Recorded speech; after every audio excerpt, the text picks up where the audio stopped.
Selamat pagi saudara sekalian. Sebelum kita merenungkan firman Tuhan, saya undang kita semua untuk bersatu dalam doa. Mari kita berdoa. Ya Tuhan Allah kami sungguh bersyukur untuk waktu yang Kau anugerahkan pada kami untuk sama-sama bisa merenungkan akan firman-Mu.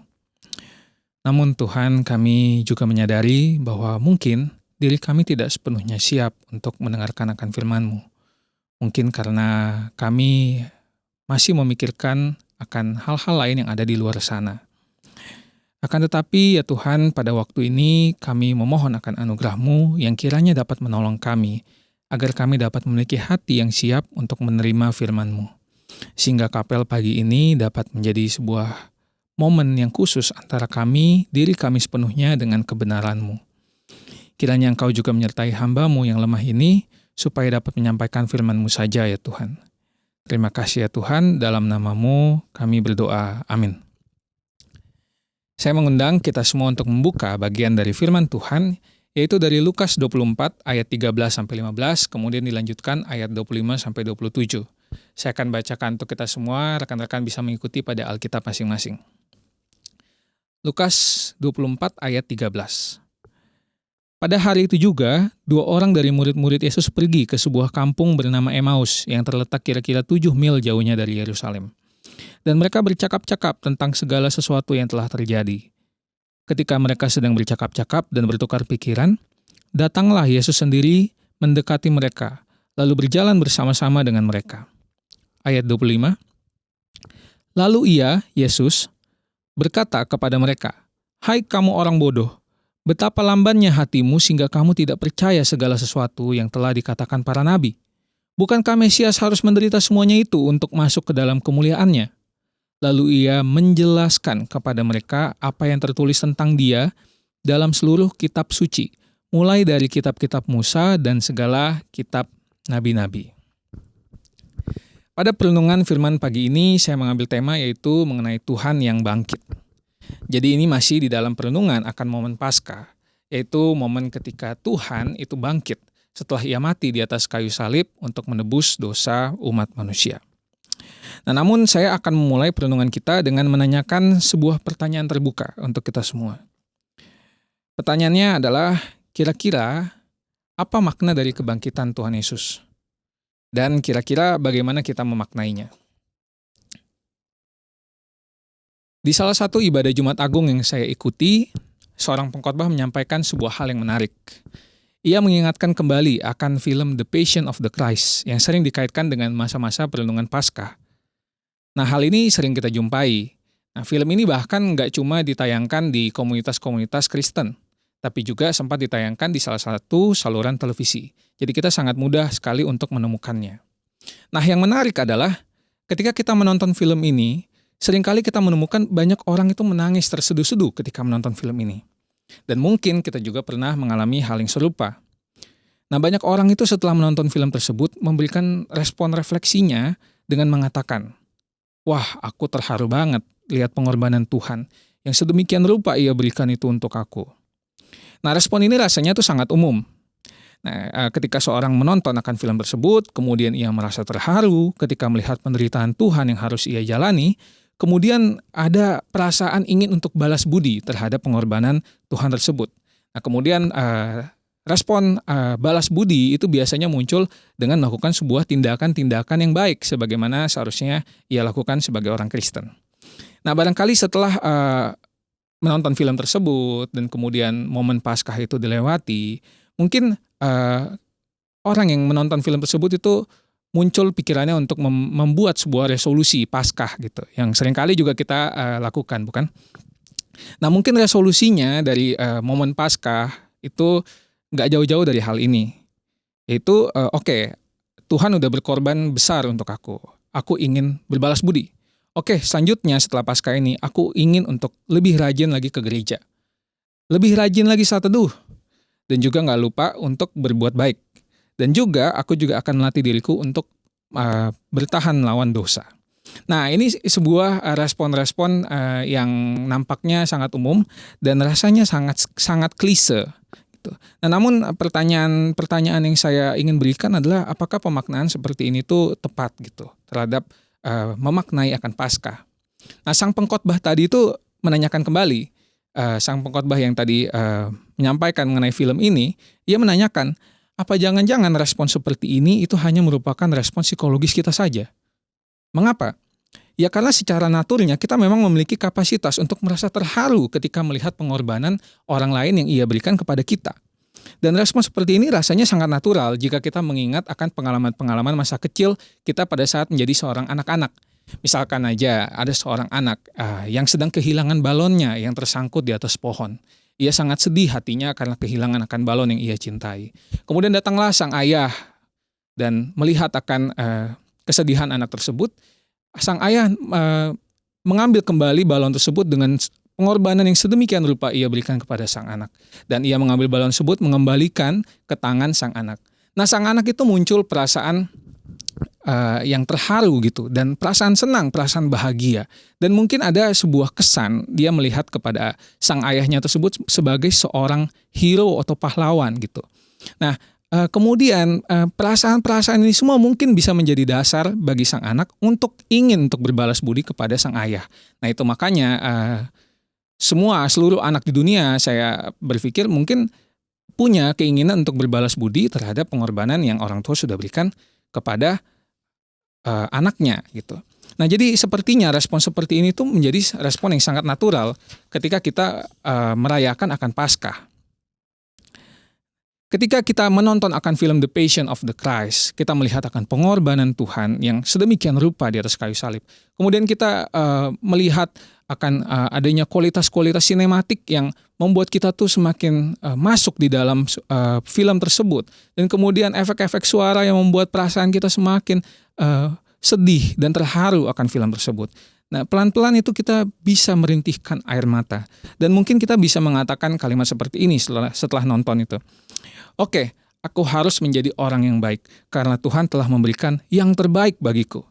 Nah, apakah ini merupakan sebuah respon yang lahir dari perjumpaan dengan Tuhan yang bangkit? Rasanya tidak. Maka hal ini tuh tidak semata-mata membuat kita tuh bersentuhan dengan Kristus yang telah bangkit. Dan barangkali respon ini hanya merupakan manifestasi dari fungsi psikologis diri kita saja.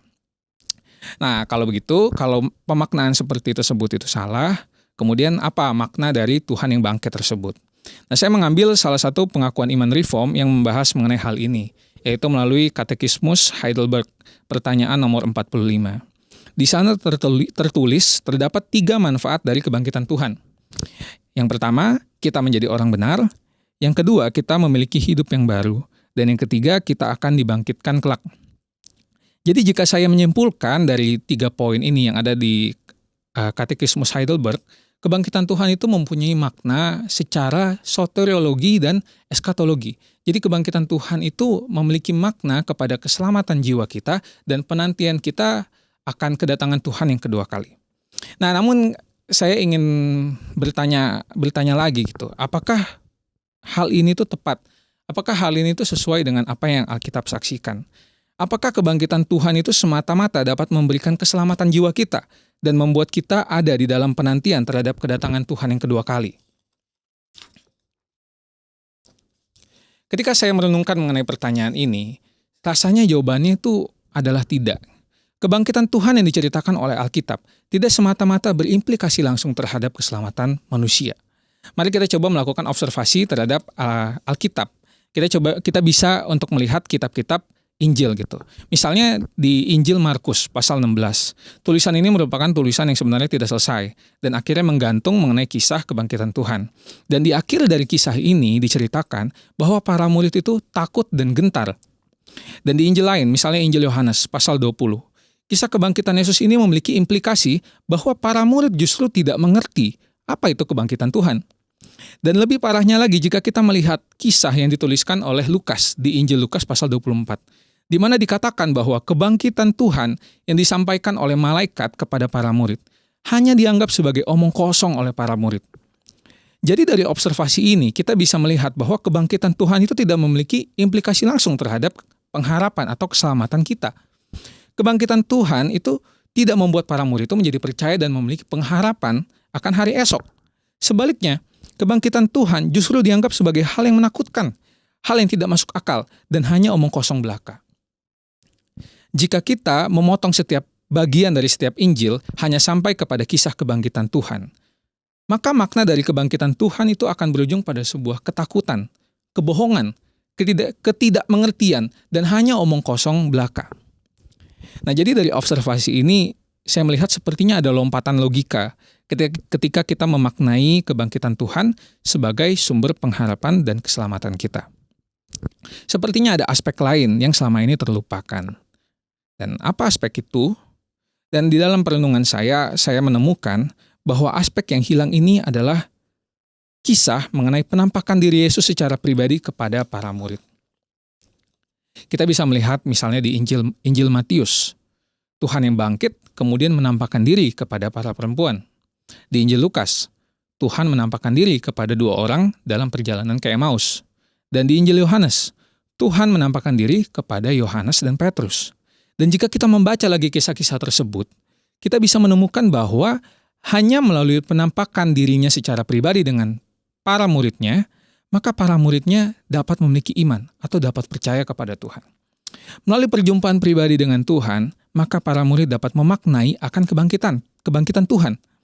Maka bagi para murid, Tuhan itu sungguh bangkit. Ia bukan lagi menjadi sebuah omong kosong, melainkan sebuah penyataan, pewahyuan yang khusus Tuhan berikan kepada mereka. Nah, pertanyaan awal yang kita bisa berikan kepada diri kita masing-masing adalah ini. Selama kita mengikuti perayaan Paskah sampai pada tahun ini, kira-kira apa yang kita maknai sesungguhnya dari perayaan Paskah? Apakah kita mendapatkan makna melalui perjumpaan pribadi kita dengan Tuhan yang bangkit? Atau hanya merayakan Paskah terhadap Tuhan yang katanya bangkit? Rekan-rekan bisa menjawab di dalam hati rekan-rekan masing-masing. Jadi kita sudah melihat akan adanya keutamaan dari perjumpaan dengan Tuhan yang bangkit. Maka pada saat ini kita ingin mencoba melihat lebih dalam mengenai perjumpaan pribadi dengan Tuhan yang bangkit tersebut. Nah, ketika saya menyusun khotbah ini dan merenungkan bagian ini, saya menemukan bahwa perjumpaan pribadi dengan Tuhan yang bangkit itu memang terjadi atas dasar anugerah yang Tuhan berikan, yaitu bahwa Tuhan sendiri yang menentukan kepada siapa Ia ingin menyatakan dirinya. Nah, namun saya juga menemukan bahwa terdapat bagian dari kita sebagai manusia di sana. Hal tersebut adalah adanya sebuah keinginan dari kita untuk bergumul dengan Tuhan. Adanya sebuah kondisi yang serius di mana kita dan para tokoh iman yang diceritakan di Alkitab itu berada di dalam sebuah ketegangan atau krisis. Antara kita harus mempercayai Tuhan, ingin mempercayai Tuhan, atau kita ingin meninggalkan Tuhan. Nah, hal tersebut dapat kita lihat dari teks yang kita baca. Misalnya pada ayat 14, diceritakan bahwa ada 2 orang yang sedang berjalan ke Emmaus, dan mereka ini sedang bercakap-cakap tentang segala sesuatu yang telah terjadi. Apa ini? Mengenai apa mereka bercakap-cakap? Nah, mereka itu sedang membahas mengenai kematian Tuhan Yesus di atas kayu salib. Dan hal ini merupakan sebuah pergumulan berat bagi para pengikut Tuhan pada waktu itu. Karena hal yang mereka tidak duga itu terjadi. Nah, kita bisa melihat lebih lanjut di di ayat 21, Lukas menuliskan bahwa para pengikut Kristus itu mengharapkan Kristus untuk menjadi Mesias bagi mereka, yaitu menjadi seorang pembebas bagi umat manusia dari jajahan bangsa lain. Nah, para penafsir ini juga para penafsir mengatakan bahwa Lukas itu menggambarkan pemahaman 2 orang ini itu melihat Kristus itu disamakan dengan Nabi Musa. Kenapa? Karena Nabi Musa dulu diceritakan Nabi Musa bisa memimpin bangsa Israel keluar dari tanah Mesir, dari penjajahan bangsa Mesir. Nah, seperti itu juga pengharapan dari para murid, para pengikut Kristus terhadap Kristus. Mereka mengharapkan Kristus melakukan sesuatu yang besar, yang bisa membawa mereka keluar dari penjajahan bangsa Roma pada saat itu. Nah, maka di dalam kerangka seperti ini, kita bisa sangat memahami bagaimana kekecewaan yang ada pada saat itu. Mereka barangkali mengharapkan Tuhan untuk melakukan sesuatu yang besar, seperti sebagaimana Nabi Musa melakukannya dahulu. Namun kini mereka harus melihat orang yang mereka harapkan tersalib di hadapan mereka. Dan salib itu adalah tanda kutuk, dan Tuhan disalib di Bukit Tengkorak. Jadi ini benar-benar menggambarkan sebuah kekalahan total, dan juga menjadi kehancuran dari pengharapan yang mereka miliki kepada Kristus. Dan kini mereka berjalan mereka berdua berjalan dalam perjalanan ke Emmaus, mereka bertanya-tanya, kok bisa hal ini terjadi? Katanya ia adalah Mesias, katanya ia adalah anak Allah. Dan kemudian apa yang selanjutnya terjadi jika ia betul mati? Masih bisakah kita percaya kepadanya? Kemana pengharapan kita yang harus kita letakkan sekarang? Nah, dan ternyata di dalam sebuah pergumulan dan kekecewaan yang begitu amat dalam seperti ini, justru pada titik ini Tuhan hadir bagi mereka. Kita bisa melihat dari ayat 15, dengan bahasa yang sangat hangat, Lukas menggambarkan bagaimana Tuhan itu hadir bagi kedua orang ini di dalam sebuah sosok yang mereka tidak kenali. Dan Tuhan bahkan meladeni setiap pertanyaan-pertanyaan yang mereka miliki. Jadi kita bisa melihat bahwa perjumpaan dengan Tuhan tidak terjadi begitu saja, namun selalu memiliki dasar, yaitu ketika kita sebagai manusia hadir di dalam seluruh diri kita untuk bergumul dengan Tuhan di dalam menghadapi krisis iman yang kita miliki. Dan ketika kita betul-betul bergumul dengan Tuhan, Tuhan yang bangkit itu tanpa penuh pertimbangan, tanpa penuh pemikiran-pemikiran lain, ia dengan mudah pasti akan datang dan hadir bagi kita. Dan bahkan seperti kedua orang yang berjalan ke Emmaus itu, bahkan ia berjalan bersama dengan kita, beserta dengan pergumulan yang kita miliki akan dia. Barangkali pengalaman seperti ini serupa dengan pengalaman yang dialami oleh Bunda Teresa. Di dalam salah satu suratnya, Bunda Teresa mengatakan, di dalam pengalaman hidupnya pelayanan, ia merasa seperti ditinggal Tuhan. Di dalam salah satu suratnya ia mengatakan, tempat Allah di dalam jiwaku kosong. Tidak ada Allah lagi di dalam diriku. Dan di dalam keadaan seperti ini, Bunda Teresa rasanya hadir di dalam keseluruhan dirinya dan dengan penuh kesadaran ia mulai bergumul dengan Allah. Dan ia melanjutkan dalam suratnya, ia mengatakan seperti ini. Ketika derita rindu ini begitu kuat, aku hanya merindukan dan merindukan Allah. Dan itulah yang kurasakan. Ia tidak menginginkan aku. Ia tidak ada di sana. Nah, pergumulan ini rasanya pergumulan yang sangat berat yang dialami oleh Bunda Teresa terhadap Allah. Ia merasakan kegelapan yang menyelimuti dirinya dan merasa hilang akan harapan karena rasanya tidak ada lagi yang dapat menolongnya di dalam pergumulannya. Dan lebih parahnya lagi, rasanya seperti Tuhan pun tidak bisa menolong dia. Pergumulan ini terus ia alami hingga suatu waktu ia menemukan sesuatu. Ia mengatakan, untuk pertama kali dalam 11 tahun ini, aku mencintai kegelapan. Dan ternyata ia menemukan di dalam pergumulannya dengan Allah, bahwa Allah hadir di dalam pergumulannya. Sekalipun Allah itu hadir di dalam sebuah kegelapan. Dan pada akhirnya, kegelapan inilah yang adalah Allah, justru yang membawa Bunda Teresa untuk mengiringi langkahnya di dalam pelayanan yang Tuhan inginkan untuk ia kerjakan.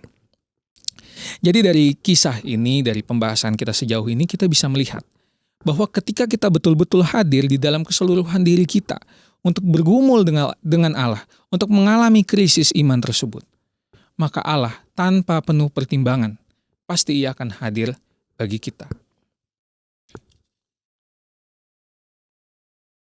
Kita akan melanjutkan pembacaan teks kita. Dan saat ini kita akan melanjutkan untuk mencari tahu tentang kelanjutan setelah Tuhan itu bangkit dan ia hadir di dalam pergumulan kita. Nah, di dalam teks ini kita bisa melihat bahwa setelah Tuhan mengikuti kedua orang ini dalam perjalanannya, mereka mengalami sebuah perbincangan yang panjang mengenai peristiwa kematian Tuhan, lalu kedua orang ini menyampaikan kekecewaannya kepada Tuhan. Lalu saat ini kita bisa bertanya gitu, pada saat kita menyampaikan kekecewaan kita kepada Tuhan, pergumulan kita kepada Tuhan, kira-kira solusi apa yang Tuhan tawarkan? Kira-kira solusi apa yang Tuhan berikan kepada kita? Jika benar ia adalah Allah Tuhan yang sudah bangkit, maka harusnya ia juga akan memberikan kita solusi, akan memenangkan juga permasalahan-permasalahan kita. Namun kelihatannya kita akan terkejut ketika kita melanjutkan membaca pada teks kita. Ketika kita membaca ayat yang ke-27, kita mungkin melihat hal yang berbeda. Dalam ayat 27 dikatakan bahwa, lalu ia, yaitu Tuhan, menjelaskan kepada mereka apa yang tertulis tentang dia dalam seluruh kitab suci, mulai dari kitab-kitab Musa dan segala kitab-kitab nabi, kitab nabi-nabi. Nah, hal ini merupakan hal yang sangat mengejutkan. Ketika manusia sedang mengalami sebuah pergumulan, kekecewaan yang berat, ternyata terkadang Tuhan tidak memberikan sebuah solusi khusus terhadap pergumulan manusia itu.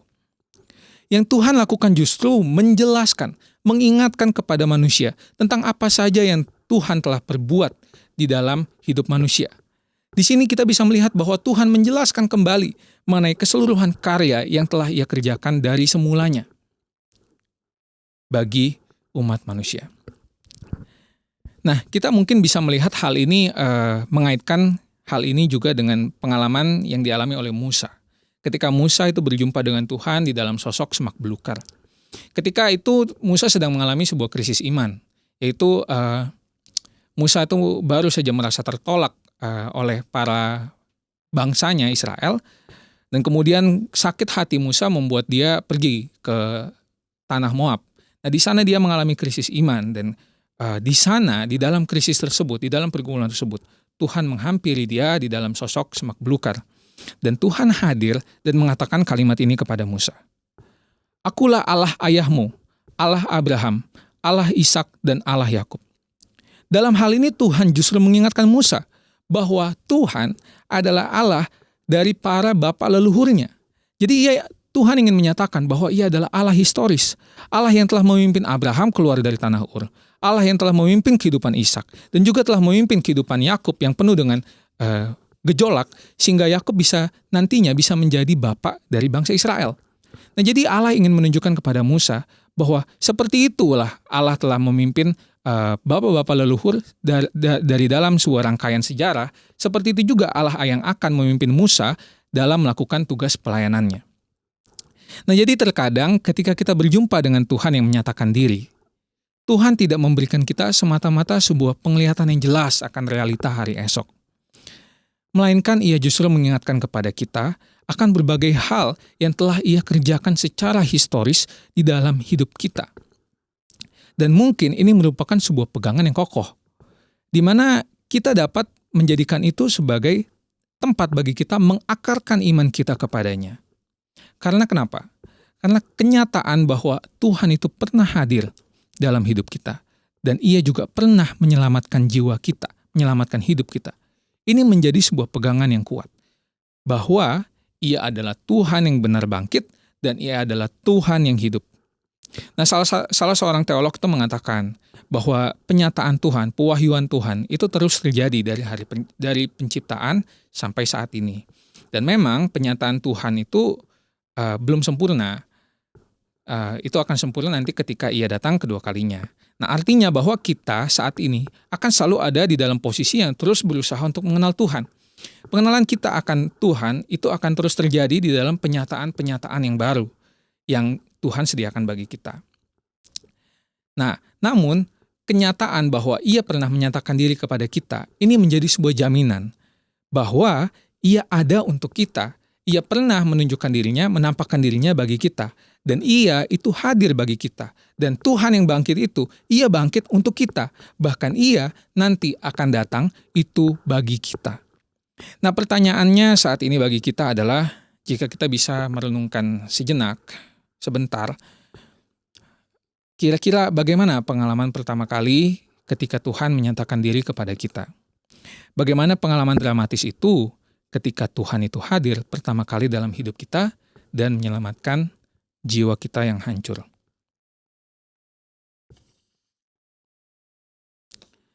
Rekan-rekan bisa menjawab di dalam hati rekan-rekan masing-masing.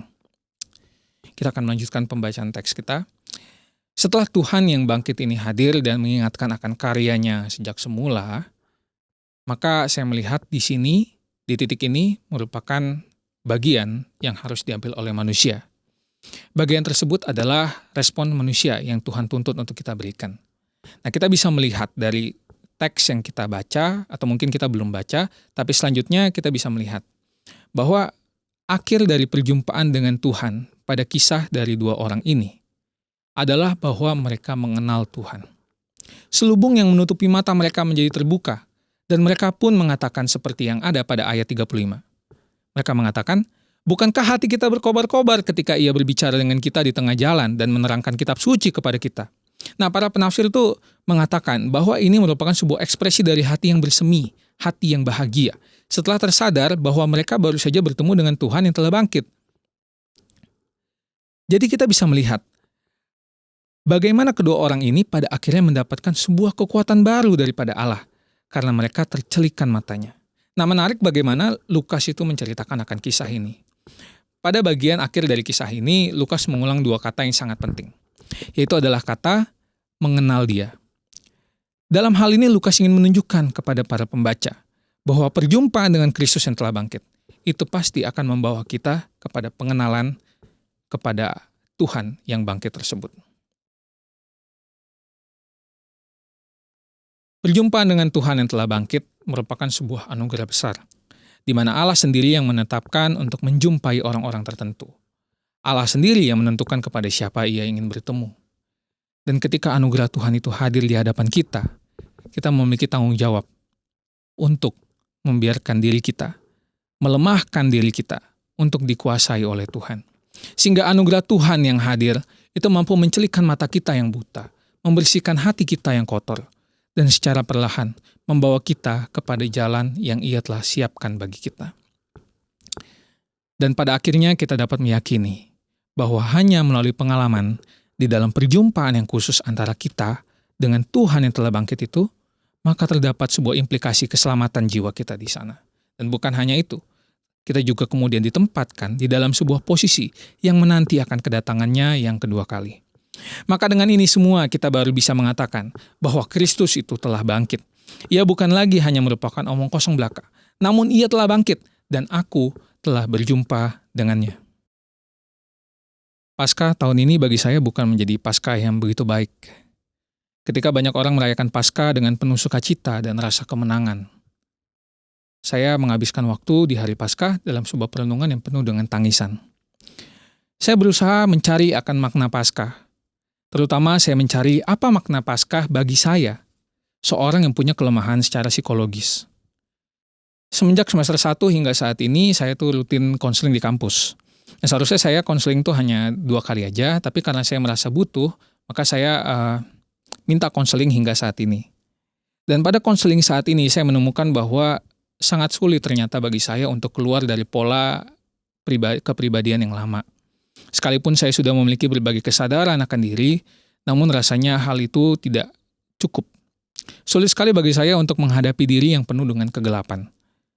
Nah, saya itu seorang yang memiliki isu mengenai self-esteem. Jadi sulit bagi saya untuk merasa cukup dengan diri saya. Sulit juga bagi saya untuk melihat diri saya berharga tanpa ada tambahan dari orang lain. Dan hal ini cukup membawa saya masuk di dalam momen-momen tidak enak, momen-momen depresi. Karena saya sendiri seperti mati dengan pikiran-pikiran negatif saya. Dan berbagai penyebab dari hal ini memang sudah saya ketahui. Saya mengetahui di sana ada pengalaman masa lalu yang kurang baik dengan keluarga, dengan teman, maupun juga dengan komunitas lain. Yang pengalaman-pengalaman seperti ini membentuk diri saya menjadi seperti ini. Nah, saya sangat kenal akan akar-akar masalahnya. Bahkan saya sendiri pun juga sadar bahwa saya harus keluar dari pola yang buruk ini. Tapi pada kenyataannya tidak semudah itu. Berulang kali saya terjebak di dalam momen-momen yang tidak enak seperti ini yang disebabkan oleh pikiran negatif saya. Dan beberapa waktu belakangan ini hal tersebut seringkali melumpuhkan saya. Maka di hari Paskah kemarin saya bertanya, kira-kira apa makna Paskah sesungguhnya bagi saya? Jika Tuhan memang itu sudah bangkit, lalu apa maknanya? Oke, kita bisa mengetahui kalau Tuhan bangkit, maka kita telah dibenarkan atas dosa kita. Kemudian apa maknanya? Oke, mungkin kita bisa mengetahui kalau kita dibenarkan akan dosa kita, maka kita akan diselamatkan kelak. Lalu kalau kita akan diselamatkan kelak, nanti, itu apa maknanya bagi saya sekarang? Oke, kita bisa mengetahui bahwa untuk masa sekarang kita ada di dalam sebuah proses pengudusan yang akan selalu terus dikuduskan oleh Roh Kudus yang adalah Allah sendiri. Nah, lalu kembali saya bertanya, apa maknanya bagi saya? Apa makna pengudusan tersebut bagi saya? Kenapa hari demi hari keadaan saya tidak menjadi lebih baik gitu? Nah, ini menjadi sebuah pertanyaan yang sulit bagi saya untuk menjawabnya. Nah, saya kemudian penasaran. Saya nggak bisa menjawab ini, saya penasaran. Saya mencoba mencari jawaban melalui ibadah-ibadah Paskah lain di gereja lain. Saya coba nonton di YouTube apa yang disampaikan pada saat ibadah Paskah tersebut. Namun dari beberapa khotbah yang saya dengarkan, saya tidak menemukan jawabannya. Dan pada saat itu saya menangis dan berdoa kepada Tuhan. Saya berkata kepada Tuhan, "Ya Tuhan, tolonglah aku. Kiranya Engkau menampakkan diri-Mu kepadaku." Dan ini menjadi pergumulan saya beberapa hari dari Paskah, 1 minggu ke 1 minggu setelahnya. Saya terus bergumul dan berdoa. Dan saya menemukan bahwa ternyata tidak ada perubahan apa-apa, tidak ada perubahan yang secara signifikan terjadi. Akan tetapi, ada sesuatu yang muncul di dalam kesadaran saya. Seperti pada teks yang kita renungkan pada hari ini, Tuhan memang hadir ketika kita bergumul sungguh-sungguh dengan Dia. Nah, namun Tuhan yang hadir tersebut ternyata tidak selalu memberikan sebuah perubahan yang besar dalam hidup kita, dalam pergumulan kita. Ia sepertinya diam, namun ia melakukan sesuatu. Yang ia lakukan adalah ia mengingatkan saya akan karya yang telah ia kerjakan dari semulanya dalam hidup saya. Ia mengingatkan bagaimana kondisi jiwa saya dahulu ketika saya masih remaja, momen-momen kehancuran saya. Namun ternyata di dalam sejarah kehidupan saya, ternyata ia menjadi Tuhan yang tidak tinggal diam. Dalam waktu-waktu tertentu, Tuhan itu hadir dengan caranya yang kreatif. Ia kembali menarik saya kembali. Dan terlebih lagi, ia hadir untuk merestorasi jiwa saya di dalam rangkaian sejarah kehidupan saya sampai pada detik ini. Nah, pengalaman lampau ini menjadi pengingat bagi saya bahwa ia ternyata adalah Tuhan yang hidup. Ia adalah Tuhan yang bangkit. Ia pernah hadir dalam diri saya dan pernah menyelamatkan jiwa saya. Maka hal ini menjadi dasar bagi saya untuk dapat terus-menerus berharap kepadanya dan beriman kepadanya. Dan yang harus saya lakukan saat ini adalah duduk diam dekat kakinya, menerjang setiap kegelapan hidup yang ada. Sekalipun berulang kali saya mungkin bisa jatuh di dalam kegagalan. Barangkali Tuhan yang bangkit memang tidak semata-mata menang atas segala permasalahan kita. Tapi Tuhan yang bangkit, Ia akan hadir di dalam pergumulan kita yang serius dengan Tuhan, dan Ia secara perlahan akan menyelamatkan kita atas permasalahan kita. Dan sepertinya memang kita itu harus menghadapi setiap kegelapan hidup yang ada, pergumulan hidup yang ada. Namun seperti apa yang kita dapatkan hari ini, bahwa ketika kita bergumul dengan serius, kita tidak lagi menjalaninya sendiri, melainkan bersama dengan Tuhan. Sekalipun gelap yang kita hadapi, perih luka yang kita rasakan, tetaplah dekat padanya. Dan kita tahu bahwa kita tidak sendiri. Seperti 2 orang dalam perjalanan ke Emmaus, mereka bergumul, mereka kecewa dengan Tuhan, dan mereka sambil berjalan, ternyata Tuhan berjalan bersama mereka dan bersama dengan pergumulan mereka. Setiap dari kita mungkin punya pergumulan yang sedang kita alami. Mungkin kita sedang menghadapi sebuah kegelapan hidup yang sangat pekat. Namun Tuhan itu telah bangkit. Jikalau Ia itu pernah hadir dan pernah menyelamatkan kita, maka kita tidak perlu takut untuk diam, duduk dekat dengannya. Jika memang yang kita hadapi itu gelap, kiranya kita tetap mau menjalaninya dan rasakan setiap prosesnya bersama dengan Tuhan. Dan kita mungkin harus terus mengingat bahwa kita menjalaninya itu tidak sendiri, melainkan bersama dengan Tuhan. Mari kita berdoa. Ya Tuhan Allah kami, Engkau adalah Tuhan yang telah bangkit. Engkau sudah menang atas dosa dan maut. Dan bukan hanya itu, Engkau juga pernah menampakkan diri-Mu secara pribadi kepada kami semua. Ya Tuhan, sungguhnya kami ingin berada dekat dengan-Mu, sekalipun menghadapi berbagai kegelapan yang ada di hadapan kami. Kami ingin berdoa ya Tuhan, jika nanti kami meragukan-Mu lagi, kiranya Engkau mau hadir kembali di hadapan kami, dan kembali mengingatkan kami akan karya-Mu yang sudah Kau torehkan dalam sejarah hidup kami. Terlebih lagi kami ingin berdoa, kiranya Engkau mencelikkan mata kami yang buta ini, dan hati kami yang kotor ini. Terima kasih Tuhan untuk penyertaan-Mu dalam pemberitaan firman pada pagi hari ini. Kiranya Engkau terus menyertai kami. Dalam nama Tuhan Yesus kami berdoa. Amin. Kapel pagi selesai. Rekan-rekan dipersilahkan untuk mengambil saat teduh.